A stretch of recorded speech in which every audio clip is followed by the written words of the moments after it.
Hello there. Tonight's shave, the brush is going to be my Ever Ready 500 PBT Restore with an 18 millimeter golden nib finest F2. And the soap tonight is Through the Fire Fine Crafts Maria Armin Tender. This is a sample soap sent to me by Mark Hunter Green. It has a small little sample container, which is why we're using the brush that we're using. It's the smallest knot that I have, and I'm going to try to lather right here on this soap. Excuse me a minute. Just to get any of that soap anywhere on me, my hands is makes it incredibly thick, or slick rather. The razor tonight is a new one, purchased from Kevin Moore. Don't know if you can see that.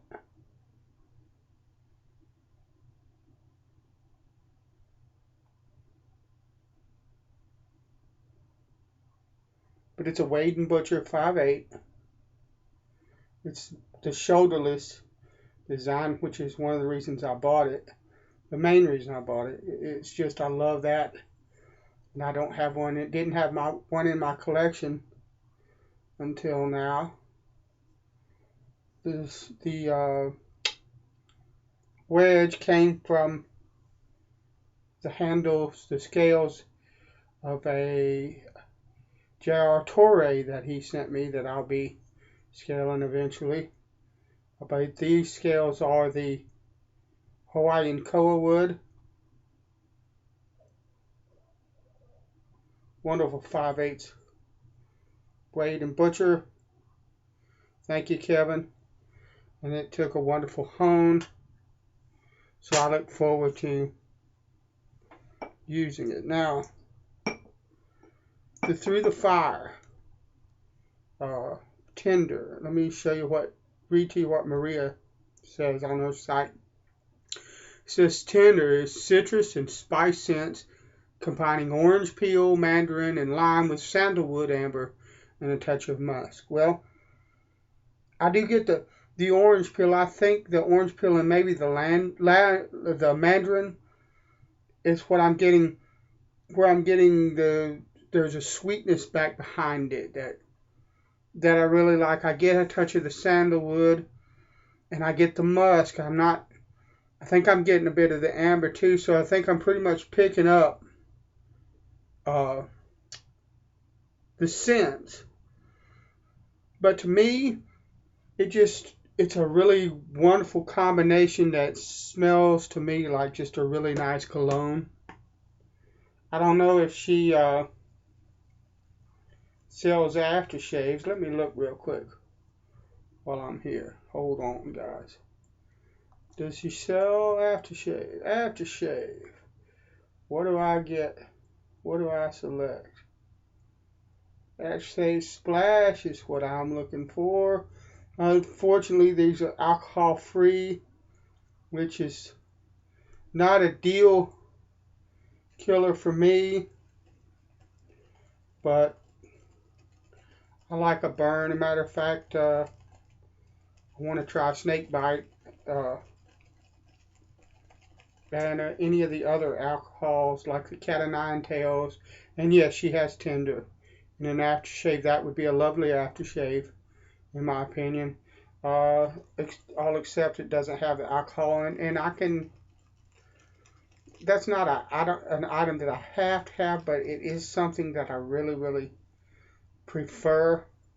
Brush loaded up with no problem, really quick and easy. But I like the burn of an alcohol splash. But like I said, it's a wonderful scent, and I might spring for something like that. I think it's $16 or $17. just because I like this scent. The problem is that I consider that, and I know it's not. Trust me, I know. But I consider that price to be kind of on the high end. And for me, I just don't spend a whole lot of money on aftershaves. I probably should. I really would like to have an aftershave that would go well with something like Le Perlichin or Martin de Condor, some of the nicer soaps that I have. Something that is in line with those products. My drugstore aftershaves and dime store aftershaves, or whatever you would want to call them, the old barbershop scents, Barbasol, the old drugstore stuff, Old Spice, Pinard Clubman, Brute, Stetson, even Florida Water, Cool Wave, Gillette Cool Wave, all that kind of stuff. They don't cost a whole lot, but they work for me really well, and I like them. I'm familiar with them, and so it's hard for me to come off of more than about 10 or 12 bucks, and that's pushing it for an aftershave. I know I'm missing out. That's kind of the deal with me.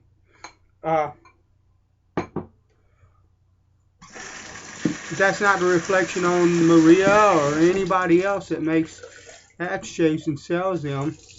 I'm not saying they're not worth it or anything like that. Like I said, this is a wonderful, wonderful scent, and if you're interested in, particularly interested in like alcohol-free aftershaves, if the scent is true to this soap, it would be a beautiful scent, wonderful scent that I would probably use quite a bit. Just a lovely, to me, kind of a masculine cologne type scent.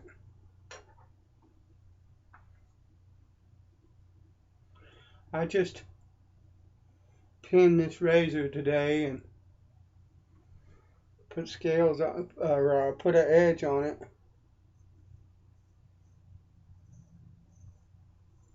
Oh yes.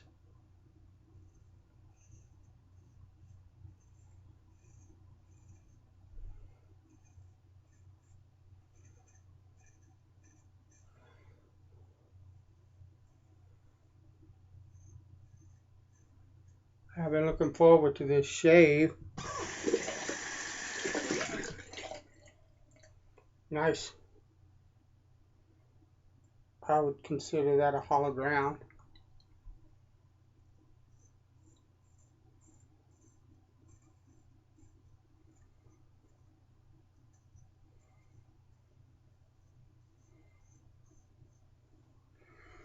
Soap is really good. Maria's stuff is top notch. The only other thing that I have of hers though, and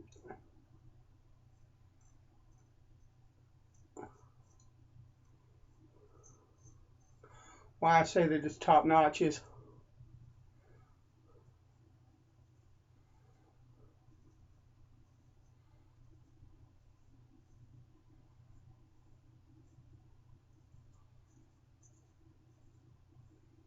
I would assume her soap base is basically the same, but I have Maggard's limes and bergamot, and that is just fantastic soap. Uh,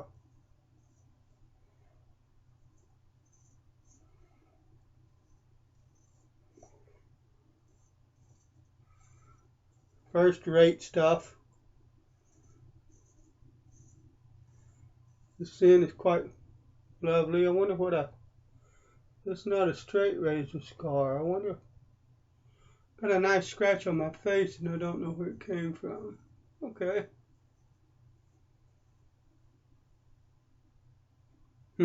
Alright. Hey, when that happens, didn't come from shaving. I haven't been around a whole lot of things so that I could be scratching my face up, you know. Did not notice that. Don't know what's up with that. But obviously, I was somewhere where I could get my face scratched up in bushes, woods. Did some weed eating and stuff this week. And sometimes under the trees and stuff, the branches will get me, and I'm so used to doing it that I don't pay attention. That's probably what happened and where that came from.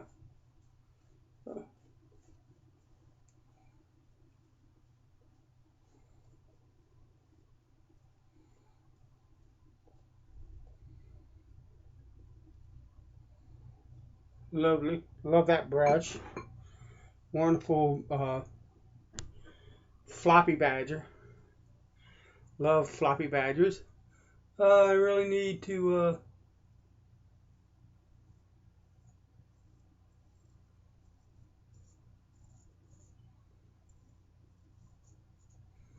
explore the world of like the commercial floppy badgers. I discovered I like floppy badgers by making floppy badgers. You know. But I really need to explore the world of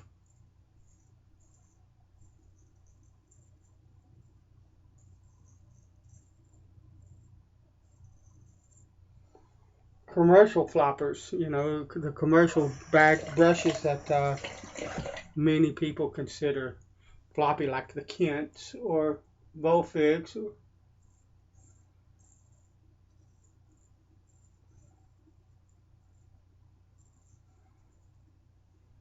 I'm sure there are more, but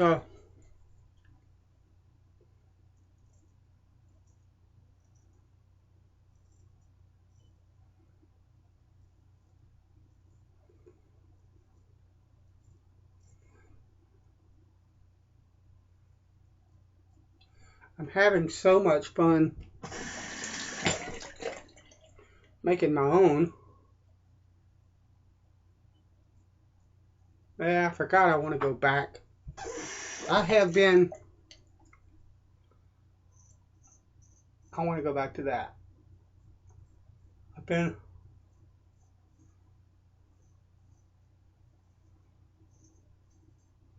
I bounce back and forth between, you know, doing a straight upward pass on that chin and doing what I just did, because I found that it doesn't make any difference for me.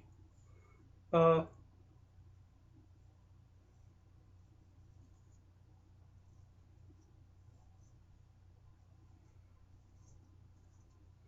or 3 downward passes on that chin, depending on how many passes I do or whether I do touch-up, yields the exact same results for me as being real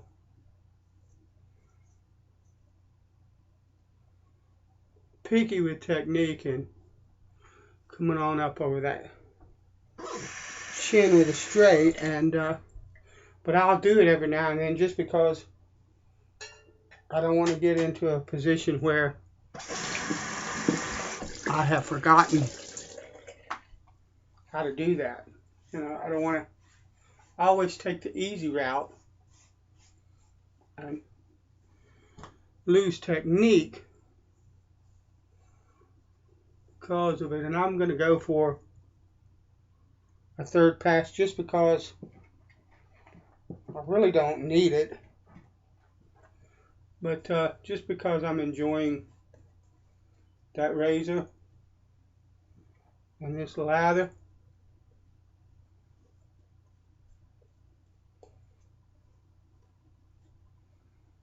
I'm going to do number 3.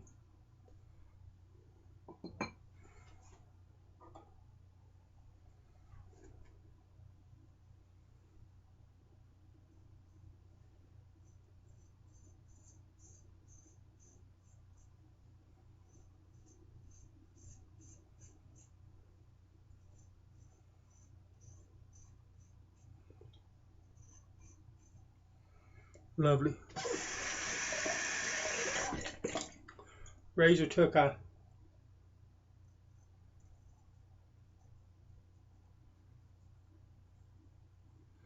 beautiful edge really quickly.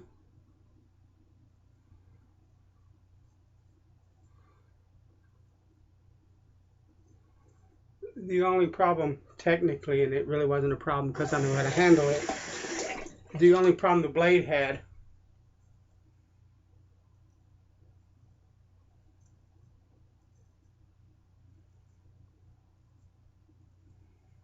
was that it didn't like to sit flat on the hone right here on this edge, but a little bit of thumb pressure as I was honing it, just a little bit. A whole lot of pressure will basically kill your edge. So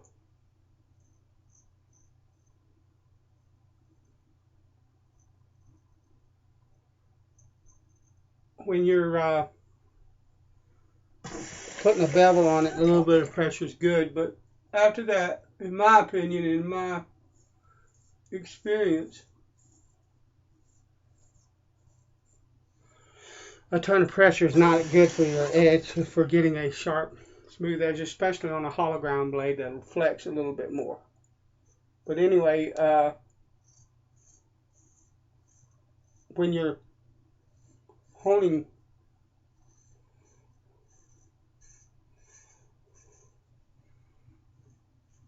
a vintage blade, it's a different kind of story. You see all these tutorials on YouTube about honing a blade.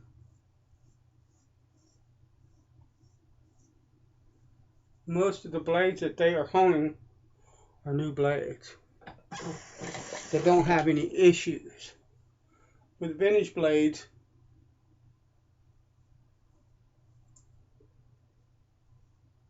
that's part of the deal.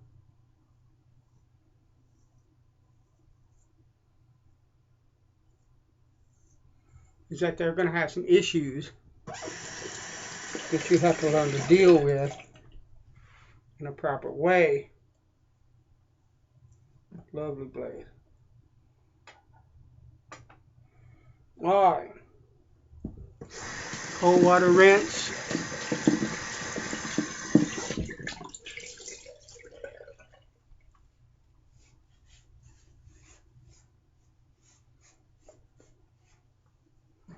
And that has a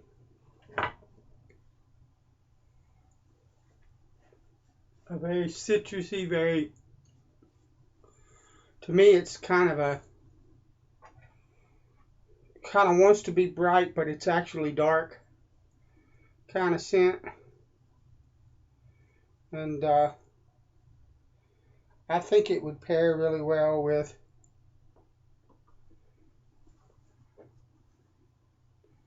Gillette's Cool Wave.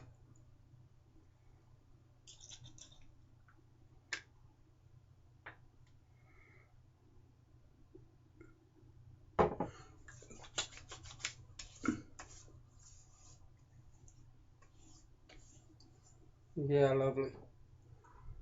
Alright. Thanks for watching one more time. 5/8 Wade and Butcher.